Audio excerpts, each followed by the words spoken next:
साथ देने के लिए आई है, तो आपका तहे दिल से धन्यवाद। मैं ज्यादा शब्दों में नहीं बोलूंगी, लेकिन एक दो चीजें हैं जो मैं बोलना चाहती हूँ आपको। परमात्मा ने मेरे को मौका दिया है, आपको मौका दिया आपके बीच में आने का, आपके बीच में आपके दुख दर्द को बांटने का। 2 साल से आप लोग संघर्ष कर रहे हो, हम लोग संघर्ष कर रहे हैं। हमने सड़कों पर लड़ाई लड़के देखी है,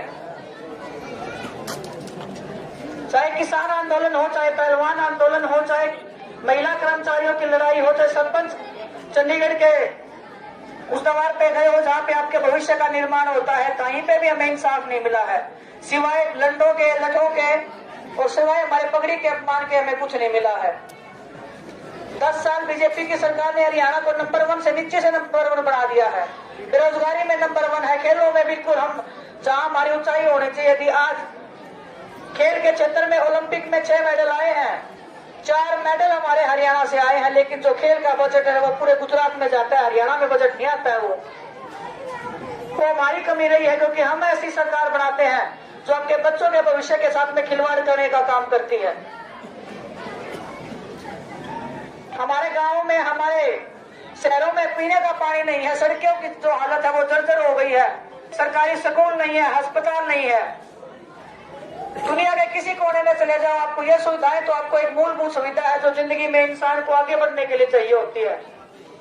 वो नहीं चाहते आपके बच्चे शिक्षित हो, आपके बच्चे फिर अपनी हक की आवाज उठाए, वो रोजगार मांगने के लिए जाएं। हरियाणा सरकार ने आपको 1-2 चीजों में उलझा के रखा हुआ है बहुत सालों से। एक तो फैमिली आईडी के नाम पे आपके खाते में 20 रुपए की कमाई नहीं होती है, 10-10, 5-5 लाख उसके खाते में छोड़ रखे हैं।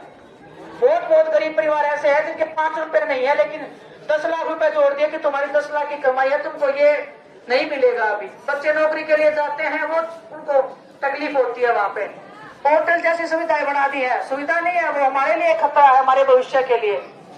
उनको पता है हरियाणा में हमारे जो ताऊ हैं, जो ताइयां हैं, जो हमारे भाई हैं, बहनें हैं, उनको नहीं पता ये चीजें। पूरा दिन वो कागज उठाते घूम जाएंगे, कागजों में आपको व्यस्त करके रखा है ताकि आप रोजगार ना मांग लो उनसे, अपने हक की आवाज ना उठा लो, इसलिए कागज आपके हाथ में थमा दिए। कभी थाने में जाओ, कहीं कचहरी में जाओ, कभी आप डीसी के पास में जाओ, वहां से अप्रूव कराओ, वहां से अप्रूव कराओ, इतने आपके रास्ते बना दिए हैं। आपकी गलती नहीं है, हमारी गलती नहीं है, क्योंकि हमने ऐसी सरकार को चुना है जो ना तो आपके दर्द को समझती, ना आपके संघर्ष की इज्जत करती है।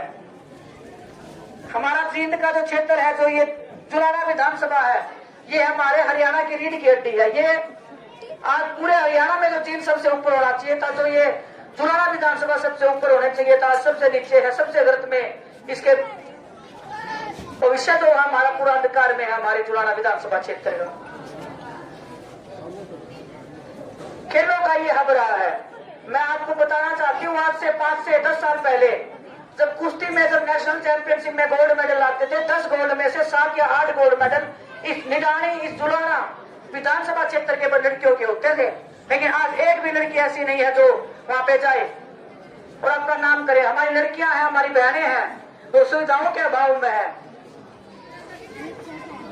हमारे बच्चों में, हमारी बहनों में, हमारे भाइयों में कोई प्रतिभा की कमी नहीं है। यहाँ पे हमारे दूध में इतनी ताकत है। अगर वो बिना सुविधाओं के ओलंपिक में मेडल ला सकते हैं, तो मैं मानती हूँ कि सुविधाएं देने के बाद में, और चौधरी भूपेंद्र सिंह हुड्डा जी के नेतृत्व में जब कांग्रेस सरकार बनेगी, चौधरी उदयभान जी के नेतृत्व में जब कांग्रेस सरकार आएगी, तो जो पहले की नीतियां थी, पदक लाओ पद पाओगी, वो सभी फिर से प्रारंभ हो जाएगी। और सभी मेरे बहन भाइयों से कहना चाहती हूँ, हौसला हारने की जरूरत नहीं आपको।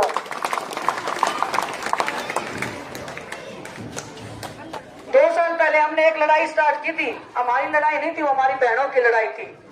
और ऐसे मत मानना वो लड़ाई खत्म हो गई, वो लड़ाई आज भी जारी है। इसलिए वो जारी है, इसलिए मैं आपके बीच में आई हूँ, क्योंकि वो लड़ाई को मैं मंजिल तक लेके जाना। अगर वो लड़ाई मंजिल तक नहीं गई, कोई भी बहन बेटी अपने हक की आवाज तो छोड़ो, दूसरों के हक की आवाज तो छोड़ो, अपने लिए भी लड़ना भूल जाएगी। वो संघर्ष का मैदान नहीं छोड़ेगी, वो घर के बंद कमरों को चुनना पसंद करेगी, क्योंकि आप लोगों ने उसका साथ नहीं दिया। आज आपका उन बेटियों को, उन बहनों का साथ देने का दिन है। तो आप सबसे मैं रिक्वेस्ट करती हूँ, आप सबसे आग्रह करती हूँ, आप सबका मैं आशीर्वाद मांगने आई हूँ। बेटी आपकी बहू होने के नाते आपने बहू से भी ज्यादा मान सम्मान दिया है। मेरे को कभी फील नहीं हुआ है कि मैं आपकी बहू हूँ। बेटी से भी मान सम्मान ज्यादा दिया है। तो अपनी बेटी को आपका ये जो कर्ज है इसको चुकाने का एक मौका दे, एक आशीर्वाद दे, एक ताकत देने का काम करे, ताकि मैं जो आपका संघर्ष है, जो आपके दर्द है, तकलीफ है, उसकी मैं आवाज विधानसभा में बनने का काम करूं। आने वाली 5 तारीख को टाउन ताई सारे खड़े हैं, सारे काम छोड़ के सबसे पहले 5 बजे उठ के तड़के तड़के पी के चाह जो पीनी है, तो हमने सबसे पहला बोलता है छोरी के पक्ष में होना चाहिए। अगर तुम दूसरा होता है छोरी आगे बढ़े।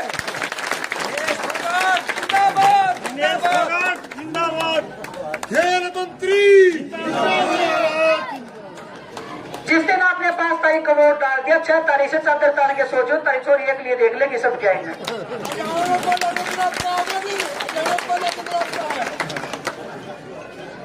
तो आपसे पुनः मैं आपका धन्यवाद देना चाहती हूँ सभी खिलाड़ियों की तरफ से। आप जो ये मान सम्मान, जो ये इज्जत, जो आप अपनी पगड़ियां पहनाते हो ना, ये हमारी भी इज्जत है, आपकी भी इज्जत है, ये हमारे समाज की इज्जत है, ये हमारी संस्कृति है। इसकी हम हमेशा मरते दम तक हम रक्षा करते रहेंगे।